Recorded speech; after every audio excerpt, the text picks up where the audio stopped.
Hello everyone, Ashish this side here and welcome to the power education. Recently आपने देखा होगा that there was an announcement related to the lab grown diamonds in the budget.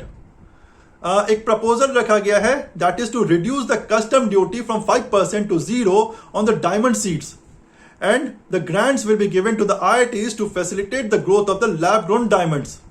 तो इस video में देखेंगे हम कि लैब ग्रोन डायमंड्स होते क्या हैं, how it differs with the natural diamond, benefits क्या हैं, एडवांटेजेस क्या हैं, इकोनॉमी में क्या चेंजेस आ सकते हैं। तो बहुत कुछ जानने को मिलेगा, लेकिन आगे बढ़ूं उसके पहले क्वेश्चन करना चाहूंगा और चाहूंगा कि आप सभी प्लीज कमेंट सेक्शन में अटेम्प्ट करें। जो भी सही उत्तर है डेफिनेटली मैं वीडियो के एंड में बताऊंगा। आपके क्वेश्चन है that is related to the Pradhan Mantri Jan Dhan योजना अकाउंट। आपको बताना है कि इनमें से कौन सा स्टेटमेंट इनकरेक्ट है। Statement 1, a basic savings bank account is created. Statement 2, the maximum age up to which the overdraft that can be given is 65 years. Statement 3, the maximum overdraft that can be given is 10,000 rupees. Statement 4, all these statements, that mean statement 1, 2 and 3 are correct. तो बहुत easy question है, please attempt करें। So now let us begin. See, हमने जैसे देखा भी है, जिक्र भी किया कि कस्टम ड्यूटी को रिड्यूस किया गया है, ग्रांट्स विल बी गिवन। तो इसका एक बेसिक सा रीजन तो है that is to promote the lab grown diamonds in India, to promote the research and development in this sector. हमारे कंट्री को हब बनाया जा सके इस सेक्टर में। तो यहां पर एक सवाल, जो बेसिक सा सवाल है, आपके मन में तो जरूर आ रहा होगा कि ये लैब ग्रोन डायमंड्स हम प्रमोट तो कर रहे हैं, लेकिन क्या डिफरेंस है between the lab grown diamonds with the natural one? क्या कोई डिफरेंस भी है? तो आंसर इज नो। यदि हम केमिकल कंपोजिशन की बात करें, फिजिकल प्रॉपर्टीज की बात करें, ऑप्टिकल प्रॉपर्टीज की बात करें, फिजिकल अपीयरेंस की बात करें, तो it is identical in both the cases. There is no difference between the lab grown diamonds and the natural diamond. तब यहां पर अब तो जरूर हो गया है कि हम जिक्र करें कि लैब ग्रोन डायमंड्स होते क्या हैं। आपके मन में ये जरूर सवाल आ रहा होगा, correct? See, as the name suggest, lab grown diamonds, it is manufactured in the laboratory. जो भी जियोलॉजिकल प्रोसेस है, नेचुरल प्रोसेस है, इसको रेप्लिकेट किया जाता है इन द लैबोरेटरी। यदि हम नेचुरल डायमंड की बात करें तो what happens, a carbon is subjected to the high temperature, high pressure for millions of years inside the earth, तभी वो कार्बन जो है it takes the form of the natural diamond. Correct ना? ये हम सभी जानते हैं। तो लैबोरेटरी में भी सेम नेचुरल प्रोसेस को, सेम जियोलॉजिकल प्रोसेस को रेप्लिकेट किया जाता है। There are two such processes by which the lab grown diamonds are being manufactured. एक तो होते हैं HPHT, high pressure high temperature, और दूसरा होता है CVD, केमिकल वेपर डिपोजिशन। तो दोनों ही केस में हम डायमंड सीड्स को यूज करते हैं।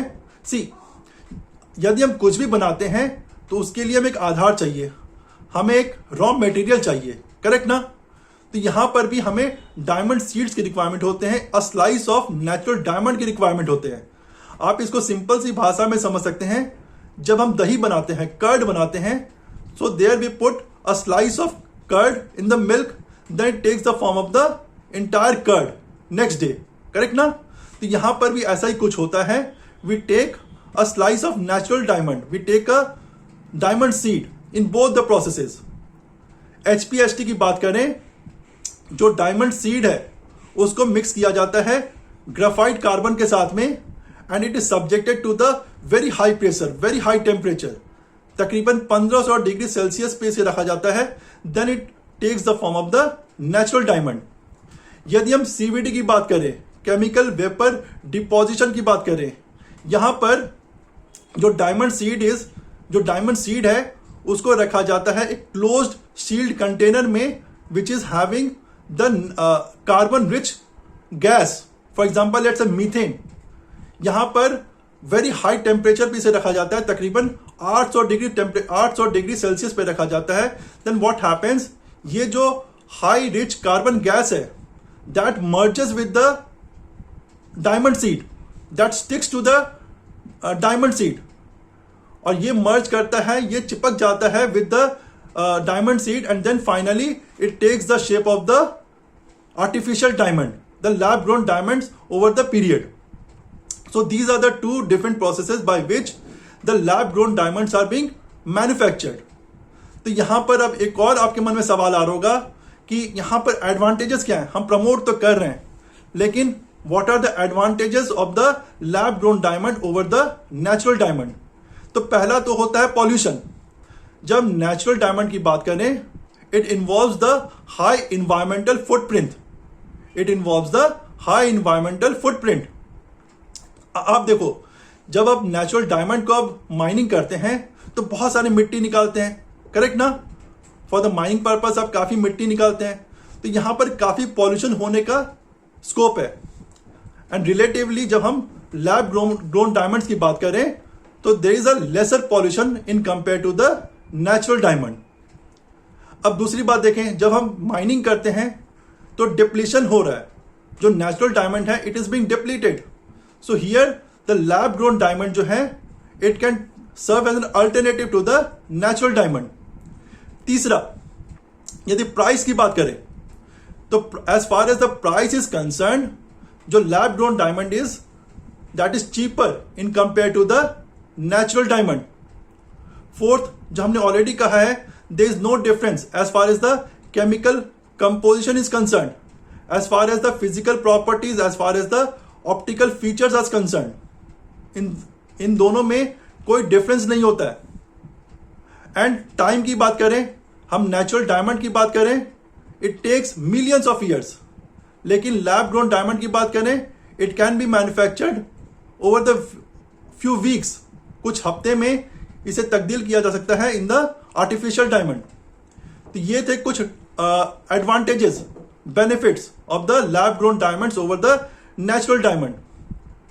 तो यहां पर आपके मन में अब एक और सवाल जरूर आ रहा होगा कि हम जैसे देखो ग्लोबल लीडर हैं as far as the polishing is concern, as far as the cutting industry is concern of the diamond. हम देखें सूरत में काफी बड़े लेवल पे ये हब बना हुआ है for the polishing and the cutting of the diamond. जब नेचुरल डायमंड की कटिंग की बात करते हैं, पॉलिशिंग की बात करते हैं, और इन केस हम लैब ग्रोन डायमंड्स को प्रमोट करें, तब इस इंडस्ट्री क्या होगा? तो यहां पर यह बताऊं कि even the cutting and the polishing is required in case of the lab grown diamonds as well. तो इस इंडस्ट्री में कुछ भी दिक्कतें भी नहीं आने वाले. So that is how this industry will keep on flourishing as well. यदि हम पीआईबी की एक रिपोर्ट की बात करें लास्ट ईयर, तो ये एक्सपेक्ट किया जा रहा है कि लैब ग्रोन डायमंड से हम तकरीबन 25 लाख नए एम्प्लॉयमेंट को जनरेट कर सकेंगे by 2025. So with promoting this lab grown diamonds we can create the new employment.